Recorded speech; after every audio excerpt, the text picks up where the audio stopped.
Wait, Kanan's gonna be looking for us. So he's gonna introduce us to Breeze. Hi, I'm ready. He's dead, Right. period. And there is more story to tell.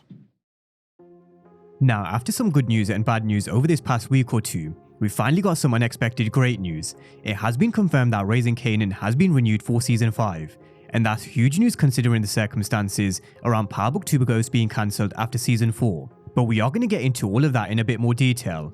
So in this breakdown, we're going to run through the news around Raising Kanan being renewed, some clues around young Ghost and Tommy being introduced, and more around how I personally believe Raising Kanan Season 5 might be its last, with Power Origins taking over the reign soon after, which is something I did say before Power Origins was even announced. I'm also going to run through some early predictions and theories for a few characters, and how they might even end Raising Kanan.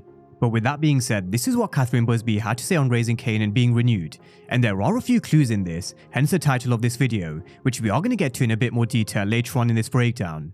We know that our fans can't get enough of Raising Kanan, as the inevitable evolution of this young man into a killer plays out. We knew we had much more backstory to share in this ever-escalating family saga. As we continue to expand the storytelling within the Power universe, we're looking forward to how this story may intersect with other Power characters during this prequel era. So I think you guys probably have sussed out some of the clues that I am going to touch on, but first things first, I do think we can all kind of just breathe a sigh of relief that Raising Kanan hasn't suffered the same fate as Power Book 2 Ghost. I think when the news came out about Book 2 being cancelled, everybody was kind of wondering, shit, what's going to happen to Raising Kanan? What's going to happen with Force? We had Jeffrey Hirsch, who's the CEO of Starz, basically saying how shows start to get more expensive after the season 3 or 4 mark. So there was this big question mark hanging over Raising Kanan as well as Force. But it does seem like they are committed to giving us the story of Kanan and the rest of the Thomases, at least up until season 5, which is when I personally think they may end the show. And there are a few reasons why I kind of believe that to be the case.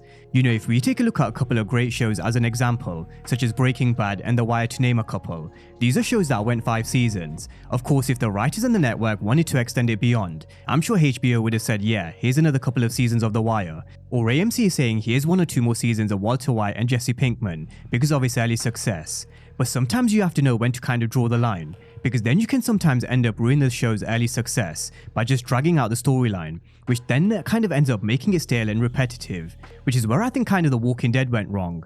But with Raising Kanan, they're giving us a great storyline with great writing, which matches the stellar cast led by Patina Miller. We even recently had 50 Cent say the last episode solidified Raising Kanan as the best show in the Power universe and all of TV at this moment in time. And to be honest with you, you would kind of find it hard to kind of disagree. They've been really patient with the storytelling, character development, and making us Power fans invested and care about some of these characters. You know, if you're creating a prequel, I'm sure as a writer you're probably asking the question, how are we going to get the Power fans invested in this show? And the answer is, give us characters that we get attached to or invested in, which we are now with Marvin's storyline. You know, what's going to happen with Uncle Lou? What's the fate of Rock? What's going to happen with Famous? And why did Kanan name his son Sean? You've also got Unique, who's a fan favourite, and that's why Raising Kanan is one of the best. Now look, if they wanted to go beyond season 5, I think they can, but I personally don't think they will because of Power Origins. Just like I've mentioned before in some of my previous breakdowns, Raising Kanan is a family-centered storyline. It makes sense to kind of just let Raising Kanan be. Let the story of Raising Kanan and the Thomas family unfold. Flush out the storyline of Rock and Kanan's relationship. Flush out the relationship between Marvin and Jukebox. Tell us what happened to Marvin, Lou, Unique, and Famous. You know, do some end up in jail, dead, or do some even crossover into Power Origins. So Catherine Busby's kind of echoed what I've said recently. Raising Kanan is an ever-escalating family saga, and it will continue to be just that, right until the very end, which is when I think Rock will meet her fate. Now there are a couple of perspectives to actually consider, because in season 2 of Power, Kanan did mention of how he was going to go visit his mom's. So a lot of people believe that Rock will actually make it out alive out of the series, and she's alive in this current timeline. But in my honest opinion, I personally don't think she will. We have to remember that during season 2 of Power, I don't think they even had Raising Kanan in mind, because there have been a few other storylines retconned or not exactly followed to the T. Started out hustling these streets after school when I was 11. We started out selling fat albums to my uncles. So that's just one example. We also have to remember who Rock is, what she's done, her lies, manipulation, and who she's had killed or killed herself. We have to genuinely ask the question, does she deserve to live come the end of Raising Kanan? I personally don't think she does, and I do think Kanan will be the one who might be the cause of her downfall, because Kanan is her biggest weakness. We have to remember, sometimes it is the ones we love the most. We have to remember what Kanan did back in Power, what he was capable of, how he showed no remorse when he got rid of his own son Sean, or pulled the trigger on Jukebox. This was a pure cold-blooded killer who's going to do way more damage by the series comes to an end, and almost most likely in Power Origins. But that's how I personally think they'll end Raising Kanan. I think it's going to end with the death of Rock. We'll know the fate of Marvin, Uncle Lou, Unique, and Famous come the end of Season 5. And I think what makes the most logical sense is to then introduce a young Ghost and Tommy right at the end of Raising Kanan Season 5, which then brings us into Power Origins. As we continue to expand the storytelling within the Power universe, we're looking forward to how this story may intersect with other Power characters during this prequel era. So that basically tells us that they've created this whole new universe within a universe. Raising Kanan is definitely going to intersect with Power Origins in my opinion, and with Catherine Busby basically saying they're looking forward to showing how this story will intersect with other Power characters, that only means one thing: a young Ghost and a young Tommy. We've already seen a few Easter eggs that a young Tommy is in and around the neighborhood, and at some point, Kanan will cross paths with them. I also think Kanan will eventually cross over into Power Origins, and this is something I actually recently tweeted. These three causing chaos in the streets of Queens in the 90s in Power Origins were in for a treat, especially with Sasha Penn at the helm. And this is what I'm excited to see: a young Ghost, Kanan, and Tommy working together.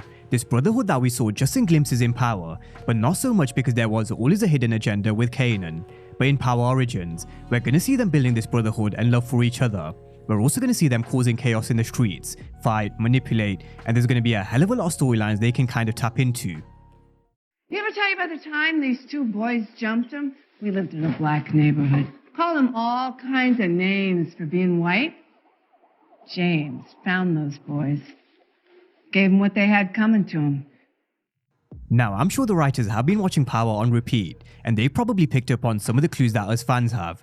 Of course, they may kind of retcon a few storylines like they've done with Kanan's story, but hopefully we see Kanan's car wash business, or maybe how Tommy and Ghost used to roll in their 91 Honda Accord. Back in the day, Ghost and I drove a 91 Honda Accord. Back then, Kanan kept us in line. So these are the small Easter eggs I'm hoping we see. And then of course there's the infamous Breeze. If you're finishing the story of Raising Kanan and moving on to Power Origins, you would have to assume at some point they would introduce Breeze, because he was the guy who was above Kanan. They also love Breeze like a brother, but what made Ghost kill him? Did Kanan manipulate him into believing Breeze was the one who got rid of his father, to kind of force him to kind of lean on Kanan a bit more, or get Ghost kind of to take Breeze out to keep his hands clean, but maybe also to kind of take over the operation?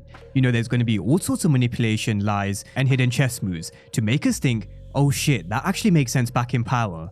Let's also not forget, he's the one who actually gave a young James the nickname of Ghost. So will we be introduced to just James, and will we see him earning his stripes as Ghost? Or will he just be introduced as Ghost from the get-go?